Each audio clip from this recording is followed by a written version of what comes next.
Hello everyone and welcome back to the channel. Daddy Cliff here with another great opportunity to study in Australia with the Flinders International Postgraduate Research Scholarship.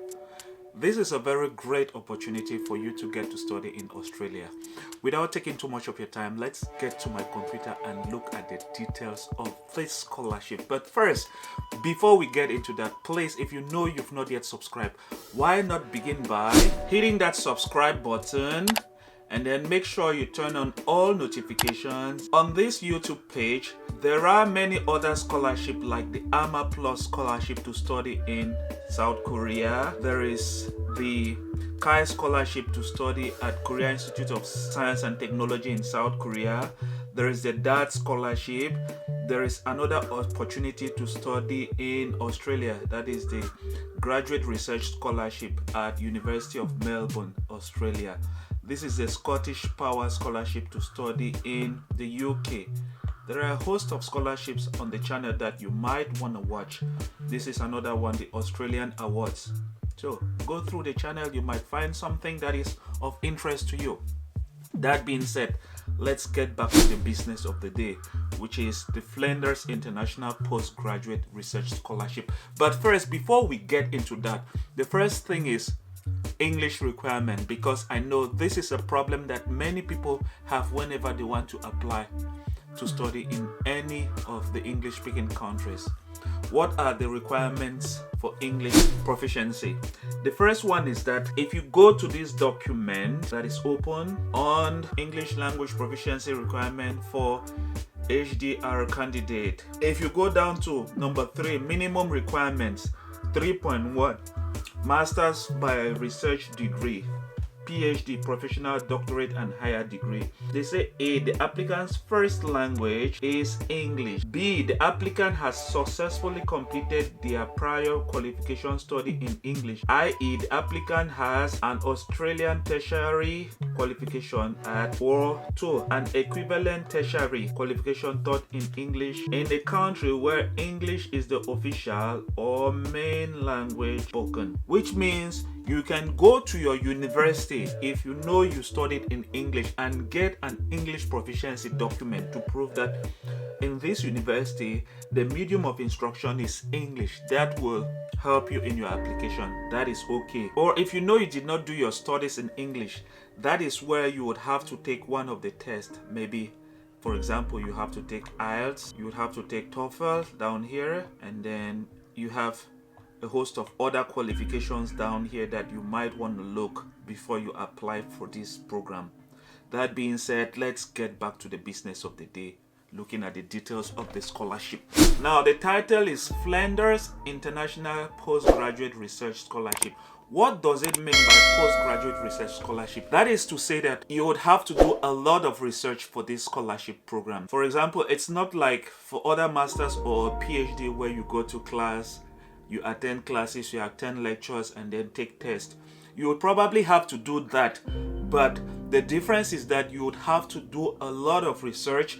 You would have to do a lot of publications. You publish articles into journals. You would attend conferences. Before attending those conferences, maybe you would have to write articles and then go and present in those conferences. And then you would have to equally do a lot of intensive thesis writing. This is going to be a research-based type of scholarship. It's not going to be just maybe classroom and that's it. You would have to do a lot of research. You have to do a lot of writings. You have to do a lot of publications into international journals, and you would have to probably present in conferences, attend seminars that will be sponsored by this scholarship program. So before applying, know that this is what you would be doing in this program, and this is the best way to go about studying for a master's or PhD, if you ask me, in any university. So the opening date, it says from the 10th of April 2023 to the 4th of August 2023, which means you still have about 4 months to prepare everything to apply for this scholarship. And they say the scholarship value is at $28,000. That's a lot of money. And then they say scholarship duration 3 year with possible extension, and then paid fortnight. Student type, this is for international students, not for Australia, and the level is higher degree research, that is master's degree research, PhD degree research. And then selection basis, it is based on merit. Go down, you have a lot of details. Description, it says the Flinders International Scholarship is a scholarship specifically intended to support international students that covers international tuition fee and also provides a stipend. They are paying your tuition fee and they are equally providing you with monthly stipend. They say a very limited number of international students are available for each year, 5 scholars in 2022, and due to the limited number, scholarship round is highly competitive. Yeah, every scholarship is competitive because you are not always the only one that will be applying, which means you have to make sure your application stands out. Scholarships are not a joke. Don't just play when applying for a scholarship. You have to prepare and make sure you prepare the right documents. If you have to prepare a statement of purpose or a study plan, you make sure you take your time and write a convincing one. They say here the scholarship is awarded to candidates who demonstrate outstanding aptitude for independent research, academic merits, academic research training, and research indicators and performance. It is very important that you take into account those things. You have to demonstrate those things either in your past documents. For example, if you already have a bachelor's degree, if you have a good GPA, you have good grades, it's going to work in your advantage. If you have to write maybe any document to support your application, make sure you take your time and write something that is good. Don't just joke with the application process, because all of that will play an important role in the selection process. The next one is the scholarship benefit. They say the Flinders International Postgraduate pays international student tuition fee charged by Flinders University for a research higher degree. So they are paying your tuition fee to the university.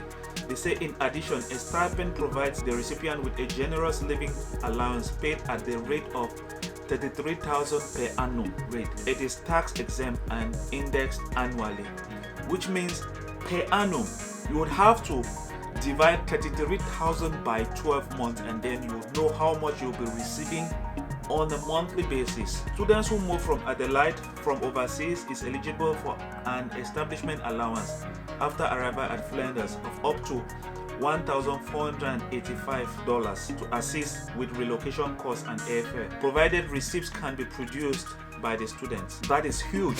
Eligibility. Awards will only be available for those who... The first one is that the scholarship is for people from overseas countries, and people from New Zealand, Australia are exempted from this scholarship. If you hold a New Zealand or an Australian citizenship, you cannot apply. And then if you intend to commence full-time study for a higher degree by research in Australia for the first time in the year for which the award is offered, if you are applying for the first time for a research degree, then you will be eligible. Also, if you had already started your degree program and maybe you were not able to apply in the previous year, you can still apply despite the fact that you are already into a research program. You might be considered. And then the next one is if you intend to enroll in an area of research concentration, and it should be in an area where that university has a serious strength in research, then you can apply for funding. And then lastly, you have to make sure you satisfy all entry requirements for a higher degree by research, including English proficiency levels in accordance with the language proficiency requirement. That is what we just looked at. So it is important that you take into account all of these things. First, make sure that you are a citizen of an overseas country, you are applying for a full-time study for a higher research degree, or maybe in the previous year, for one or two reasons, you were not able to apply for this scholarship and you've already commenced a research degree, you can apply. Also, if you are applying for a research degree in an area that is very research intensive and that university is known for research in that area, you can equally apply for this type of extended funding. And then lastly, make sure you fulfill all the requirements for admission. The selection criteria. Selection of award holders will be undertaken by the scholarship committee based on academic merits and research potential. Like I said, this scholarship is a research scholarship, which means you must have research potential before you might be considered for this scholarship. If not have research potential, it's going to be difficult for you. And also your past academic record will work to your advantage when applying for this scholarship. So you have to take into account all of that when applying for this scholarship. Applicants will be ranked according to the university guideline for ranking postgraduate research scholarship. And then university will give priority to students undertaking a higher degree by research for the first time. So if you know it is your first time applying for this type of research scholarship, you have a greater advantage than somebody who had tried before and failed. They are asking that we should look at the condition for awards. If you click on that, you have more details which you can read on your own. It is always important to read every information about every scholarship, because these things are always very important when writing something like a statement of purpose, because you are writing it and tailoring it to the purpose of the scholarship. It is very important that you take into account the fact that you must read every document that is available for a scholarship application. The next one is important application information. You have to note that this scholarship will require you to provide every document that is required. They will not accept incompleted document or files. And also, since it is a research-based scholarship, it is important for you to know that before you apply, you must make sure you contact a research supervisor to make sure that you have a complete file. It is very important to note that one of the conditions is that you must have a research supervisor, which means you must try to contact a professor, and you should get an agreement from that professor that he is going to supervise you in case you succeed in this scholarship. So that is why they say you must make contact with an academic staff member in your relevant academic area and have an agreement from that person to supervise you if you are successful. Email evidence of the supervisor's agreement should be included in your application. Applicants who do not have a supervisor at the time of application will not be considered for the scholarship. So it is very important that you make contact with the research supervisor, and the best way is to go to the university's website and try to look at how to go about contacting a supervisor. Also here, they've given some hints. It is always important that you note that a professor is not going to accept to supervise you if your research interest does not align with his or her research interest.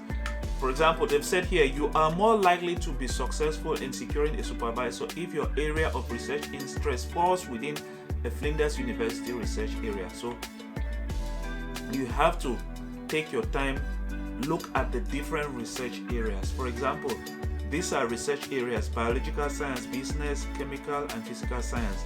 Let's say you want to do digital health. If you click on digital health, you will have this information on digital health. They say doctoral is 4 years, and then master's is 2 years. And then down here you can look for research supervisors. You have their names here. Professor Anthony Mader. If you click on that name, you would have information about the professor, and you would equally have his qualification, his honors, and then you would equally have his area of research interest. It says interest here: digital health and e-health. So if you are applying for something that has to do with digital health or e-health, then know that your research interest already aligns with his research interest. In that way, he is more likely to accept you. But you have to prove it with other things, like maybe your past publications. So you have to look for a means to look at the publications from this professor. You have to really research the professor. It doesn't just end there by knowing that he is into digital health and e-health. You have to do more research by going here. It says research. You click there and then try to read his personal profile. They've written something here about him, and then they've written his research interest. It says the Flinders Digital Health Research Center research theme is digital health, enabling health smart living. You have to try to understand the research program covers the areas of aging in place, well-being and preventive health, smart technologies for health, and clinical application of digital health. if all of these research areas are areas that align with your own research area, then you're good to go. You need to make this research, and you equally need to like read some of his past publications. Like down here you'll find research output. These are articles that have been written in this area of digital health. You need to read them, try to understand what they wrote, and then see if it really aligns with your past publication. If it aligns with your own area of research, then know that you stand a chance of being accepted for supervision. If you go and start writing something that does not have to do with his area of research, know that it's going to be difficult. So before you apply, make sure you do a research on the program that you want to apply. Even if you want to apply for a law at the master's or PhD, you have to go into the department, look at the research supervisors. These are the supervisors: Professor Margaret Davis, Associate Professor Vivian Brand. It doesn't just end there. You have to like read about them. Esther Erlings, you click there. That professor is involved with family law and social policy. You have to read more about the professor. Try to look for the professor's past publication. Here it says didn't find the person you're looking for. You can change, go and look for another professor. Let's say Dr. Rowan Nicholson. You click there and then research. You really need to research the professor. Where is his research area? You need to find his research area.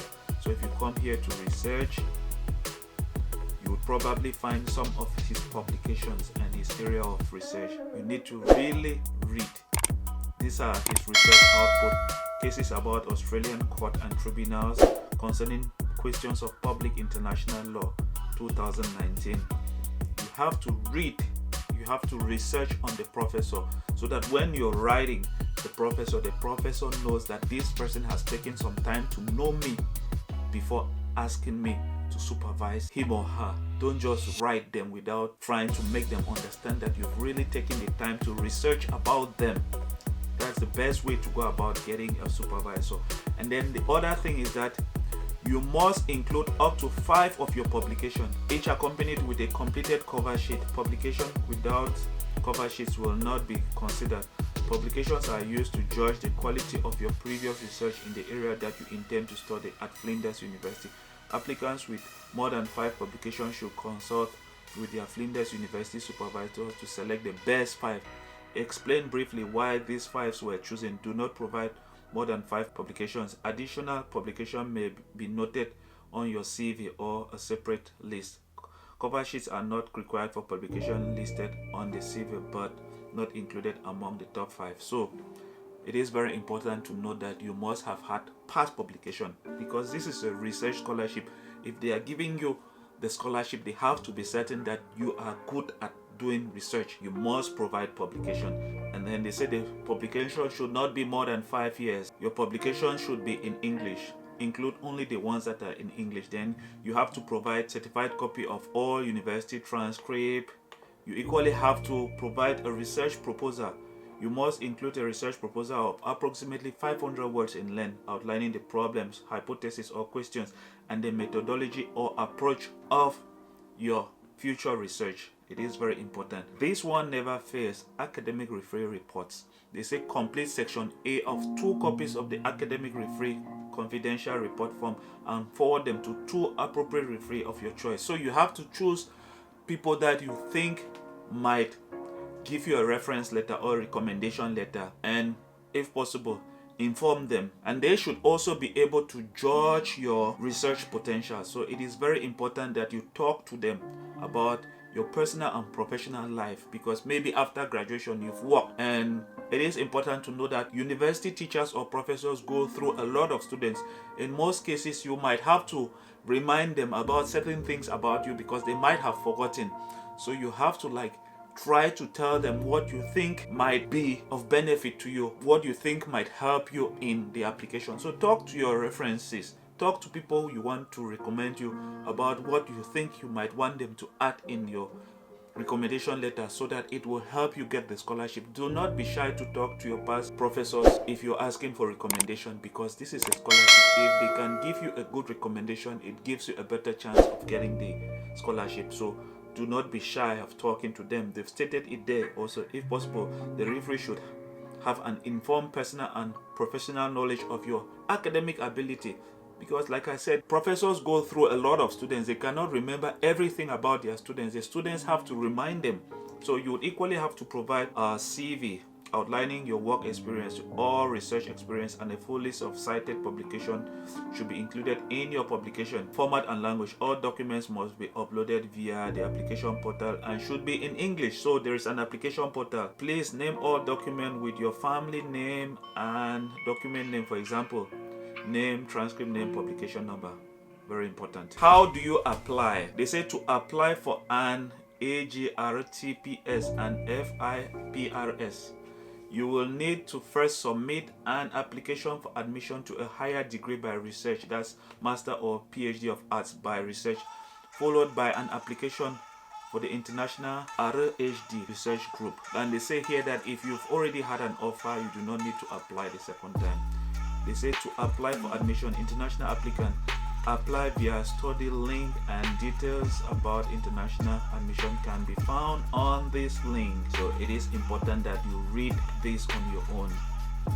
We've given you the steps on how to go about applying. It is important that you follow these steps. I'll make another video on these steps. I don't want this video to be super long.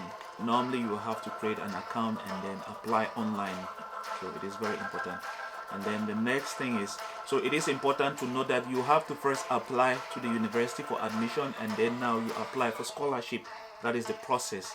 So the first one is you apply through the international application, and then here is how to apply for the scholarship. You will need to activate your account using the student ID from the registration and your date of birth provided at the time of registration. So you click on this link and then you apply for scholarship. They say once you've activated your account, you will receive a Flinders authentication name.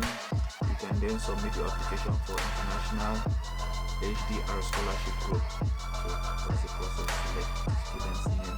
That's the process that you have to go through applying for the scholarship. And remember, the application closing date is on the 4th of August 2023 at 5 p.m. Australian time. It is very important that you take into account the closing date. You still have a lot of time, 4 months, to prepare every information. If you need to start talking to supervisor, begin right now. If you need to start talking to your reference provider, start now and take the opportunity and apply for a scholarship to study in Australia. That being said, I would have to end here. In case you have any difficulties with the application, please make sure you leave me a message down here, and you can also follow me on Instagram or Facebook by using the link tree that is at the bottom of the description. And please do not forget to subscribe to the channel, and I'll see you in the next one. Bye.